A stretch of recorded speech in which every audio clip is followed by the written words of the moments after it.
இந்திய அணியின் நட்சத்திர ஆல்ரவுண்டர் ஹர்திக் பாண்டியா தன்னுடைய முன்னாள் மனைவி நட்டாஷாவுக்கும் மகன் அகஸ்தியாவுக்கும் சுமார் ரூபாய் 4 கோடி மதிப்புள்ள லேண்ட் ரோவர் டிஃபெண்டர் சொகுசு காரை கிஃப்டா கொடுத்திருக்காராம்.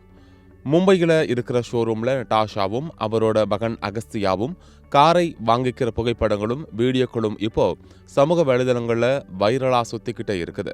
காரின் பின்னாடி தந்தையிடமிருந்து அகஸ்தியாவிற்கு ஒரு பரிசுன்னு ஒரு வாசகம் இருந்ததால தான் இது ஹர்திக் கொடுத்த கிஃப்ட்னு எல்லாருக்கும் தெரிய வந்தது.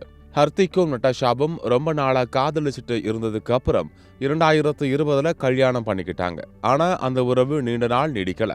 2024 இருவரும் பிரிஞ்சுட்டாங்க. அதுக்கப்புறம் மகனை மாறி மாறி பார்த்துக்கிட்டே இருக்காங்கன்னு சொல்றாங்க. இப்போ விவாகரத்துக்கு பிறகு ஹர்திக் மாடலிங் துறையில் இருக்கிற மஹிகா சர்மாவை காதலிக்கிறார் என்பதும் பேசுபொருளா இருக்கு. இந்த வாரம் கூட காதலியின் பிறந்தநாளை சேர்ந்து கொண்டாடிய புகைப்படங்கள் வைரலானது. மேலும் கடந்த ஆண்டு நட்டாஷா தனக்காகவே சுமார் 3.04 கோடி மதிப்புள்ள ஆரஞ்சு நிற லேண்ட் ரோவர் டிஃபெண்டர் காரை வாங்கியிருந்தார் என்பதும் குறிப்பிடத்தக்கது.